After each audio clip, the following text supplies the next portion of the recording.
सहज वर्ण रुई का श्वेत है, पर बाजार में काली रुई भी मिलती है, लाल रुई भी मिलती है, मिलती ना। वो वास्तव में काली रुई है क्या, लाल रुई है क्या, चढ़ा हुआ रंग है। ये दीवार देखो कैसी है बेटा, ये दीवार कैसी है, हैं?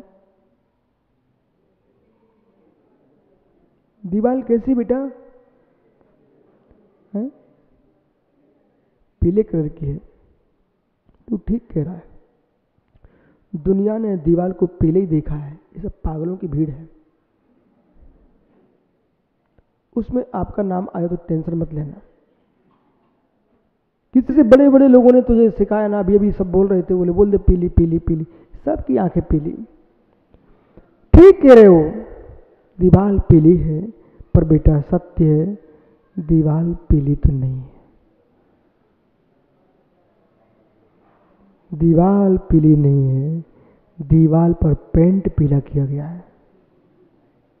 ये सत्य है कि तू कह रहा वो सत्य है? बोल बेटा, दीवार पीली है कि पेंट पीला है? पर दीवार में लगे पेंट को देख करके दीवार को दुनिया पीली कहने लगी है। ऐसे ही इन नीले पीले शरीरों को देख करके पागल लोग आत्मा को नीला पीला कहते हैं, पर आत्मा तो जो है सो है।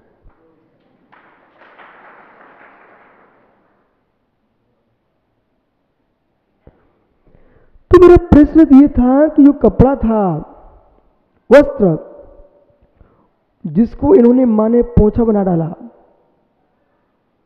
कपास से बना वस्त्र था वो भी एक दिन किसान के खेत में चमक रहा था श्वेती से युक्त होकर के, पर इन्होंने उसको काला कर डाला। अब कोई कीमत नहीं है। हाथ से तो मकान पहुंचा, जब पहुंच लिया पूरा, फिर हाथ भी नहीं लगाती, पैर से ऐसे खिसकाती है। कैसे लोग हैं। यहां पर भी तुमको ध्यान रखना पड़ेगा, पुद्गल द्रव्य के साथ तुम्हारा क्या व्यवहार चल रहा है। अजीब तत्व की आसाधना कर रहे हो, तुम्हारे ज्ञान और सिद्धांत दोनों में दोष लगेगा। चलो कहां चलोगे आप? उठाया वही पूरे पैर से नहीं, अंगूठे और एक अंगुली से पकड़े ऐसे खिसका दिया। ये बिगाड़ा किसने था? जब तुम्हारे द्वारा बिगाड़ा गया वस्त्र तुमको ही पसंद नहीं है, मेरी बात एक मिनट सुन लो फिर आगे चलते हैं। आपके द्वारा विकृत किया वस्त्र आपको ही पसंद नहीं है, पैर की अंगुली, दो अंगूठे और अंगुली से खिसका रहे हो। ऐसे ज्ञानी ध्यान दो, तुम्हारे द्वारा ही तुम्हारे परिणाम बिगाड़े जाते हैं, तुम्हारे द्वारा ही तुम्हारा चारित्र बिगड़ता है। वो ऐसे काला हो चुका है, वो भी तुमको ऐसे कर देना चाहिए। आप भी अपनी श्रद्धा के पात्र नहीं बचते हो। सत्य ऐसा ही है। लोक लाज के पीछे, लोक व्यवहार के पीछे, ख्याति लाभ के पीछे व्यक्ति कितनी अपने आप को निर्दोष बोलता रहे, मैं शुद्ध शुद्ध शुद्ध हूं, पर भीतर से उसे पूछ लेना, जैसे पोतना का कपड़ा, पोतना का कपड़ा समझ गया ना, पोंछे का वस्त्र, मां अपने बेटे के द्वारा विसर्जित मल को भी तू कपड़े से पोंछ लेती है हाथों से, और इसके बाद पैरों से ऐसे खिसका देती है। ऐसे ही जिनके चारित्र के आंगन विकृत हो चुके हैं, उनके श्रम के परिणाम पैर के अंगूठे से उसको खिसका देते हैं। तुम किसी के योग्य नहीं बचा।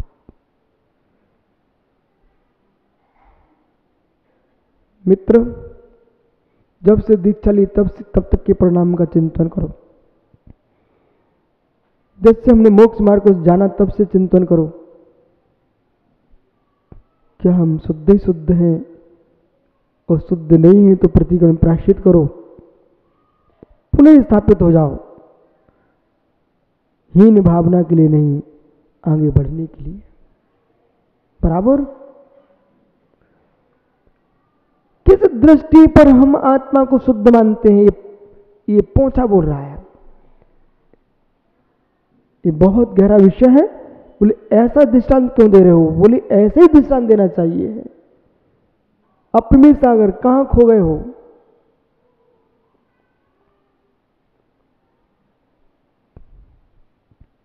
समझदार पोंछे के कपड़ों को भी खरीद लेता है।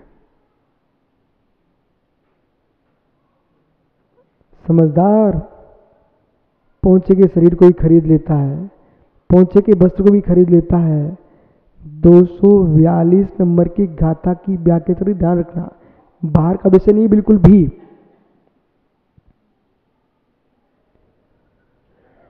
पोंछे के वस्त्र, बेटा क्या नाम तेरा? अच्छा है, अच्छा तुम बहुत दिन में आया। बेटा ये बताओ, पोंछे का कपड़ा, तुझे केले खाने की इच्छा हो जाए, माँ कभी केला खिलाई नहीं, और बाजार में कोई ठेले वाला घूम रहा था, कह रहा था फटे पुराने कपड़े हो तो। नहीं सुना बेटा कभी तूने? सुना है ना? उस समय तू कपड़े को चुरा करके केला खा के आ सकता कि नहीं? मतलब उस बच्चे से पूछना, बोले तुम करो क्या करे, तुम्हारा हम पोंछा भी नहीं छोड़ेंगे। वो पोंछे को उठा करके केला खा के आ गया। उसके लिए केला अभिष्ट हो गया, पोंछा उस समय अभिष्ट था ना, केला खाया गया। वही वस्त्र जिसका तूने केला खा लिया, वो ले गया कौन? ठेले वाला, कबाड़ी ले गया। बेटा ले जा करके उसने क्या किया? साफ किया,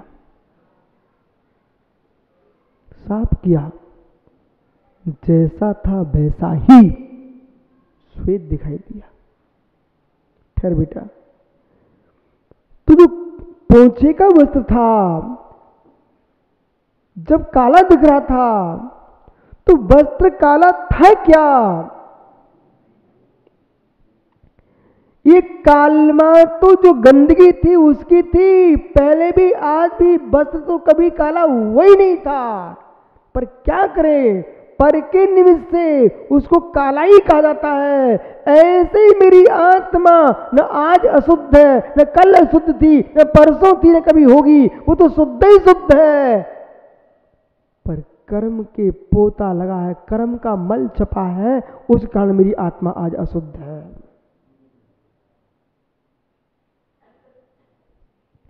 ऐसा जिस साधु ने समझ लिया, ध्यान दीजिए अब, तो क्या महाराज जी आपने कह दिया, अरे निश्चयाभास में मत डूब जाना, इसलिए उसको पुनः समझिए। तो क्या, अच्छा तो क्या महाराज जी आपने स्वीकार कर लिया पोंछे का वस्त्र श्वेत ही है, तो क्या मैं उससे अपना चेहरा पोंछ लूं? बेटा चेहरा गंदा हो जाएगा, मत पोंछ लेना। वो तो उसके अंदर जो मैलापन है वो है, परंतु स्वच्छत्व उसके अंदर है, उसको हटाना पड़ेगा, फिर स्वच्छत्व निकलेगा।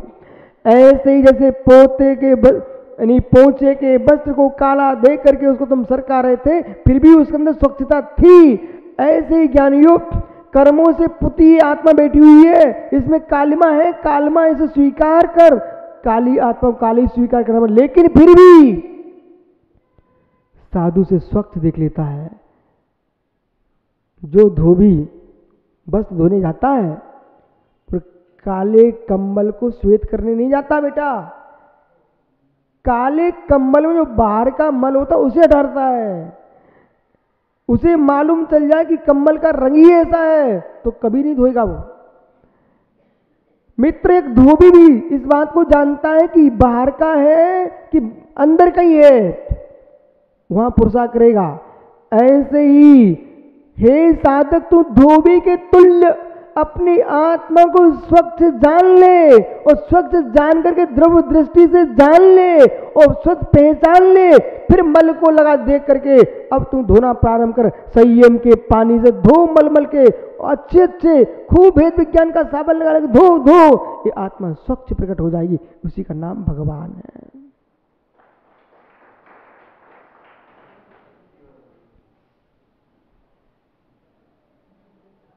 पोंछे में श्वेतपनों को देखिए, पोंछे में श्वेतपन को देखिए, बद्ध आत्मा में अबद्ध को देखिए, ज्ञेय तत्व ज्ञान तत्व।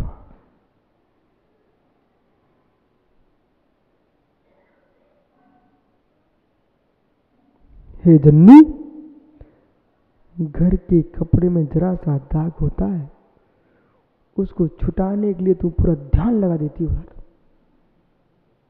क्या आप लोग गृहस्थ में नहीं रहते हो? क्या आप इस बात को नहीं जानती हो? जरा सा कपड़ों में दाग लग जाए ओ ब्रह्मचारी हो तो बार बार साबन लगाती हो, फिर कोई नहीं देखता गुरुजी खड़े, कौन खड़ा है, कि तुम तो अपने छत पर कपड़े धोते रहते हो। बेटा, कपड़े का दाग छुटाते समय तुम दुनिया को नहीं देख पाते हो, तो आत्मा के दाग छुटाने के लिए दुनिया को क्यों देखते हो?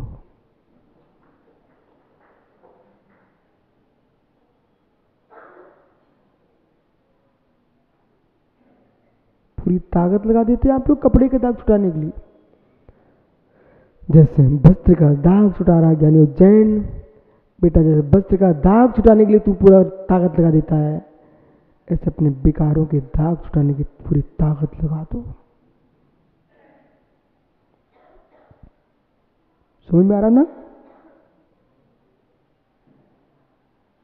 ताकत लगाइए, हंसते मुस्कुराते इधर उधर ध्यान लगाने से साबन और पानी बह जाएगा, दाग नहीं छूटेगा। हंसते मुस्कुराते पूरी मुनि जीवन निकल जाएगा, कर्म का दाग नहीं छूटेगा। एकाग्र होना पड़ेगा। लालू भाई, समय पर चेहरा गंभीर करके काम नहीं चलेगा, गंभीर होना ही पड़ेगा।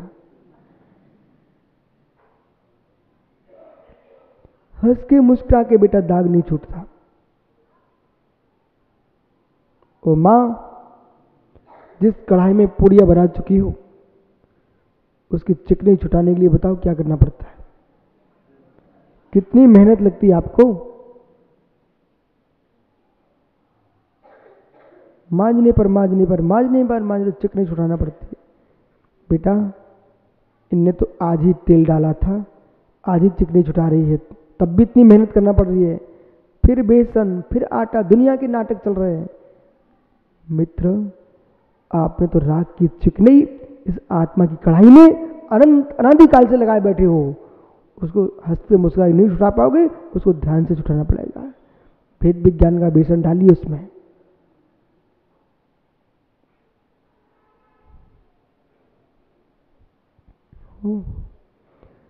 तो पोछा जो है ना वो काला है क्या?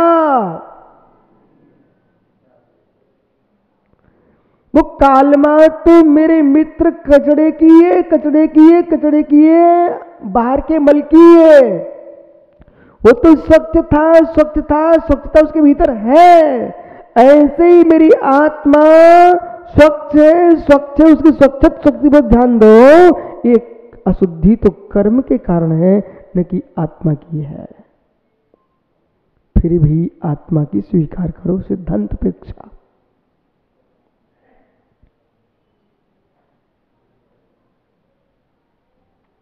ये दृष्टि है। कितना समय चाहिए एक साधक के लिए? विश्वास रखना। आपको लगता कि महाराज जी कोई समय 5 मिनट दे दो, नहीं मित्र, तुम्हारे कपड़े गंदे पड़े होते हैं, कोई आए महावीर भैया ठोले समय दे देना, बोले भाई ठहर, मुझे ससुराल जाना है, कपड़े गंदे पड़े हैं, तो समझ कल क्या चेहरा दिखाएंगे हम। ऐसे अप्रमेय सागर जे आते दुनिया के लोग समय मांगने के लिए, बैठने के लिए, उनसे कह देना कपड़ा गंदे पड़े हैं, मुझे ससुराल जाना है, कल कौन कौन दे देगा अपने कपड़े, इसलिए मुझे अपनी आत्मा की चादर स्वच्छ करने दो, मुझे ससुराल जाना है, मुक्ति बधू मेरी इंतजारी कर रही है, वो गंदे कपड़े में कहीं नहीं वरमाला डालती।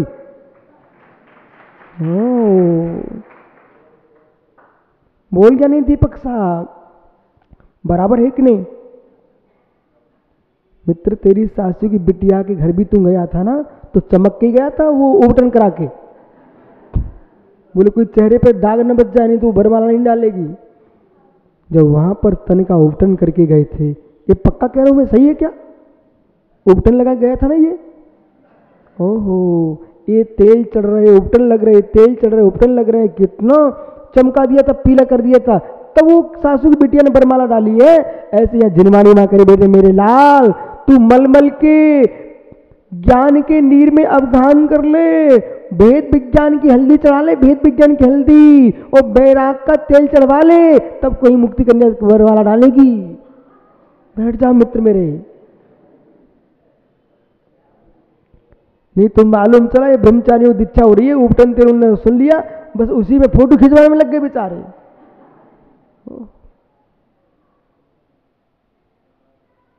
बैराग तो किनारे रखा है, बोले कैमरे वाले को बोलो आओ,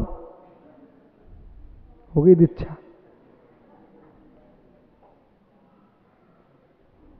बराबर मालूम सुब्र सागर। कुछ लोग तो बेचारे इंदौर वाले सोच रहे हैं, बोले मेरी दीक्षा के फोटो तो अभी तक नहीं आए, बेचारों को सहायता मिल गई। हे मित्र यदि ऐसे परिणाम हुए, हाँ मेरी दीक्षा के तो फोटो अभी तक नहीं आए साध सागर। हाँ हे मित्र यहां देखना, ये नहीं कि पोतना में स्वच्छता है, ये नहीं देखा साक्ष सागर ने, बोले कम से कम आचार्य को याद है कि हमारे फोटो तो आए नहीं अभी, उसकी अनुभूति ले रहा है। ओह समझ गया नहीं। संश्लेष संबंध में ये ज्ञान तत्व। हे मित्र कारण कार्य संबंध, कारण कार्य संबंध में ये ज्ञान तत्व, कारण कार्य संबंध में ज्ञान ज्ञेय तत्व। ज्ञानी मित्र रोटी किससे बनती बेटा?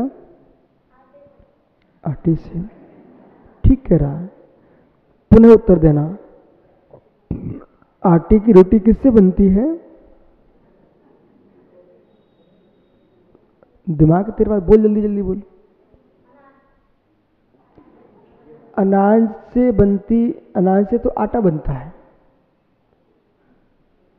अनाज से आटा बनता है, आटे से रोटी बनती है।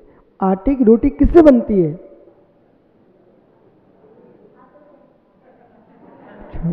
हाथों से।